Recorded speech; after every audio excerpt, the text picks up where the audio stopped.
Bueno, y ya estamos con Nicolás del Caño, quien está en el estudio de CN23. Vamos a hablar de la ley de despido, la ley que no se trató ayer, que se va a tratar la semana que viene. Está por otro lado el Frente Renovador queriendo imponer ahí su proyecto. ¿Qué estás viendo, Nicolás? Gracias por venir. No, gracias a ustedes.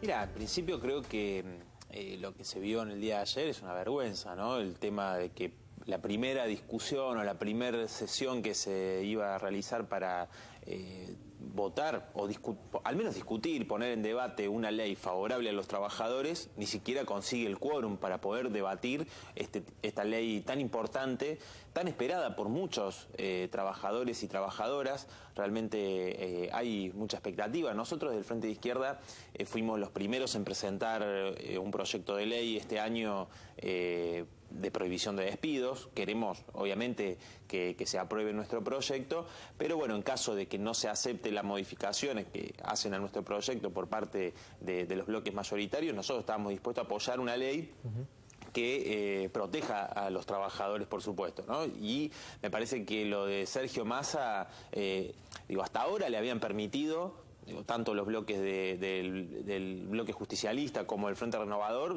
fueron los que garantizaron que se votara a los fondos buitres, como el Frente para la Victoria en el Senado, que teniendo mayoría votó esa entrega.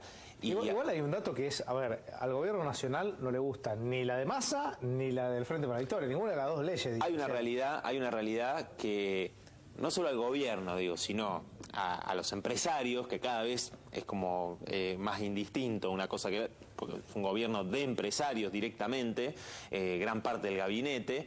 Es cierto que han puesto el grito en el cielo, lo vimos y los hemos escuchado. Bueno, mi compañera Miriam Bregman estuvo en la comisión, en el plenario de comisiones, donde se cruzó con Funes de Rioja, ¿no? Una de las representantes de la COPAL, ¿no? Que siempre defiende a las grandes multinacionales, y pusieron el grito en el cielo con cualquier tipo de ley que proteja, así sea mínima, ¿no? Así sea mínima, que proteja al trabajador, ¿no? Ellos quieren manos limpias para despedir, por eso ese acuerdo que realmente también es una tomada de pelo, ¿no?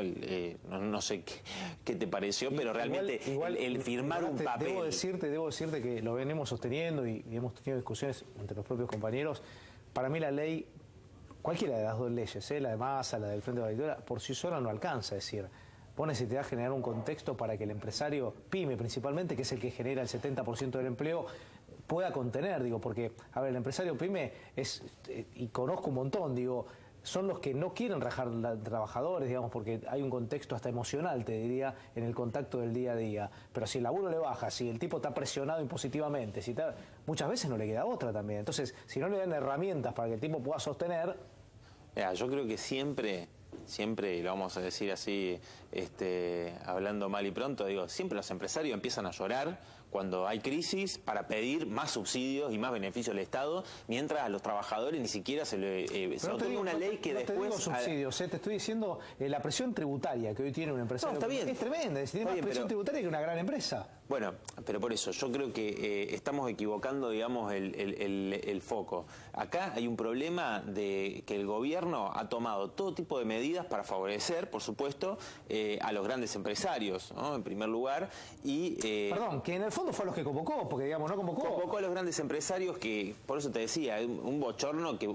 ¿Quién puede creer que porque firmaban, ya al día siguiente hubo despidos en montones de fábricas, montones de lugares que nosotros nos informaron nuestros compañeros? Entonces, es una fantochada. Pero me parece que, a ver, si tocamos, nosotros tenemos que apuntar a que en esta situación con el nuevo gobierno de Macri, hubo una marcha de las centrales sindicales, que no convocaron un paro, porque yo creo que si hubiese convocado un paro hubiese sido una movilización muy superior, un golpe más duro aún al gobierno.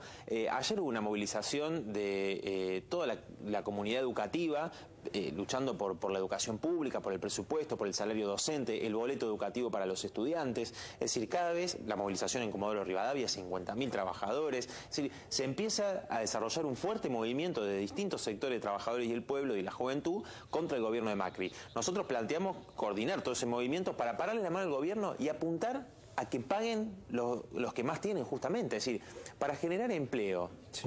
¿Cómo se podría generar empleo? El gobierno prometió, por ejemplo, 1 millón de créditos para vivienda. Si ponemos impuestos progresivos a las grandes fortunas, Sí. A los grandes empresarios, si ellos pagan en función de lo que... Porque ellos se llevaron la plata en las cuentas offshore. Sí. A sus empresas en los paraísos fiscales. Entonces, claro, ahora dicen, no, hay crisis económica, pero durante todos estos años que ganaron fortunas, se llevaron ese dinero. Por eso nosotros planteamos, una de las medidas es impuesto progresivo a las grandes fortunas para desarrollar un verdadero plan de obras públicas que pueda generar obras de infraestructura y, por otro lado, viviendas. Es decir, hay 3 millones de familias que tienen emergencia habitacional. Eso podría motorizar, por ejemplo, todo lo que hace la industria de la construcción y generar puestos de trabajo y, al mismo tiempo, viviendas que son tan necesarias para el pueblo trabajador. Creemos que, contrariamente a lo que hace este gobierno, que le ha beneficiado a las grandes multinacionales petroleras, bueno, y los trabajadores tienen hoy por hoy un riesgo y en su inestabilidad laboral, bueno, creemos que tiene que ser una industria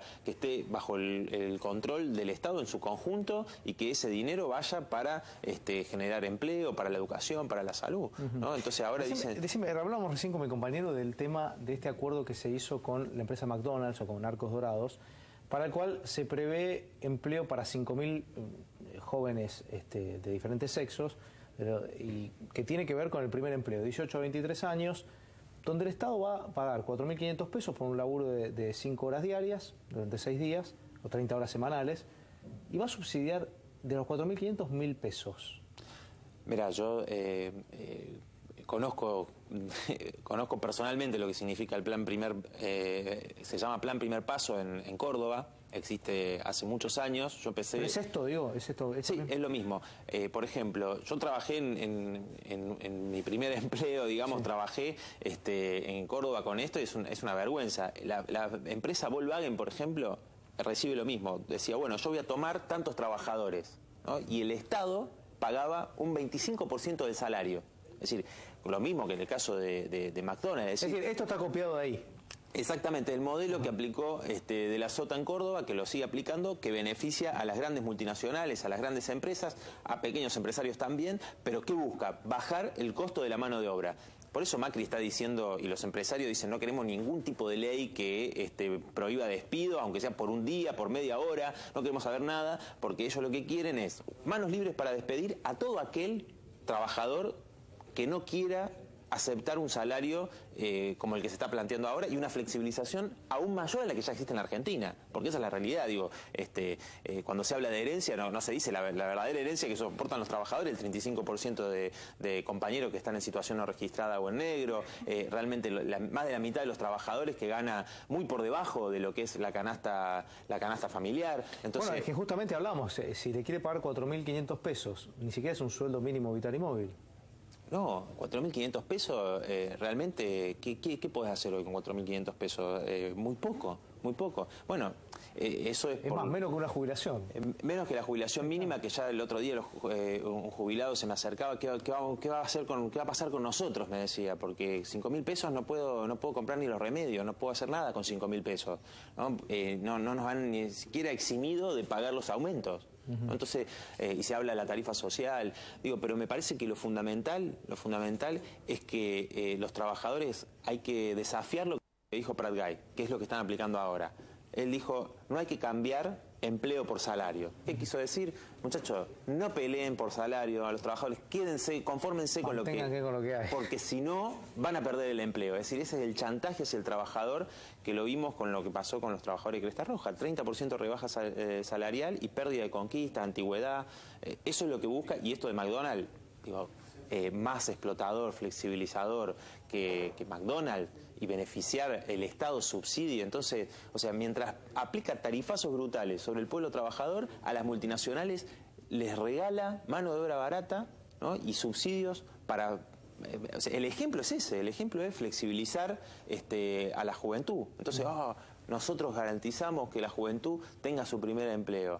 De esa manera, ¿no? Por eso no les interesa, por eso están diciendo ahora que el ingreso irrestricto a la universidad debería terminarse, ¿no? Porque ellos no quieren que los estudiantes puedan tener un trabajo por medio tiempo, con un salario que le permita estudiar, sino que quieren directamente esclavos. Eso es lo que quiere el macrismo. Entonces, es decir, van a venir inversiones y si una empresa dice, bueno, voy a tener trabajadores por un salario miserable, ¿no? Y sí, bueno, voy a tener mucha más ganancia y rentabilidad que en otros países y van a venir a la Argentina. Pero los trabajadores en la Argentina, la juventud, no lo van a permitir. Nosotros tenemos plena confianza en eso y, como dice el dicho tan conocido, con los dirigentes a la cabeza, o con la cabeza de los dirigentes, me parece que es la dinámica que se va a empezar a ver en el movimiento obrero argentino, que hay muchísima bronca y las medidas realmente han sido muy pobres. Para imponer la ley antidespido hay que convocar un gran paro nacional, paralizar el país y imponerlo de esa manera. Contame una cosa, ya a mí me dio un poco la posición en que se pone a través de la Cancillería de la Argentina ante la situación que pasa a Brasil,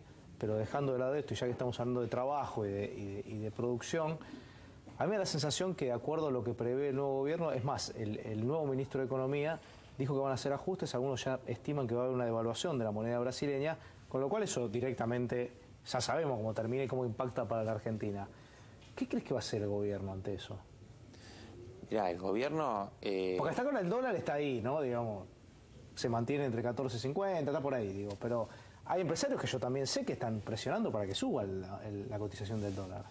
Bueno, por supuesto que hay un sector de los grandes exportadores que les conviene que sea cada vez más alto, ¿no? Y poder de esa manera tener una mayor rentabilidad. Pero digo en esto, de rebajar salario, esto que vos estás planteando, ¿una manera de rebajar salario? Es una manera de rebajar salario, por supuesto. Digo, la devaluación del 2002, ¿no? La gran devaluación del 2002, después de la crisis del 2001, significó eso, una caída del salario real del 40%. Del 40%. Entonces, por supuesto, es uno de los mecanismos, la inflación, digamos, a partir de la devaluación, que a diferencia de lo que dijo Prat Gay, ¿no? Que me mintió descaradamente diciendo simplemente va a haber un sinceramiento de la economía y acá no va a haber aumento de precios porque ya el dólar está a 15 y después se vio cómo se trasladó verdaderamente a los precios. Me parece que lo de Brasil, digo, nosotros rechazamos el golpe institucional, siendo que nosotros siempre hemos planteado nuestra oposición a las políticas de ajuste de Dilma y del PT. Creemos que el nuevo gobierno de Temer, como ya lo demostró con su gabinete, ¿no? Y las medidas que anunció, como mencionabas recién, su gabinete es un gabinete de empresarios, un gabinete de racistas. O sea, lo primero que hizo fue eliminar, por ejemplo, el Ministerio de Defensa de los Derechos de la Mujer, eliminar el Ministerio de Combate al Racismo. Son todos, los ministros son todos hombres blancos. O sea, no hay mujeres, no hay negros. Es un gobierno que busca beneficiar a los grandes monopolios y con eso ¿esas nuevas medidas crees que va a impactar en la Argentina? Digo, va a tener Por supuesto que va a tener un impacto. Digo, el ajuste que ya se viene aplicando, ¿no? Y estas medidas que hay aplicándose en Brasil, que se van a profundizar, van a impactar en la Argentina. Yo creo que el gobierno, frente a eso, bueno, veremos qué medidas toma, digamos. No podemos anticiparlo, pero hasta ahora, digo, todo el plan del gobierno, es decir, vamos a bajar la inflación, haciéndolo con una recesión, con desocupación y con caída del poder adquisitivo del salario. Nicolás, gracias por venir. Buen fin de semana. No, gracias a ustedes. Repasamos, actualizamos la información en nuestros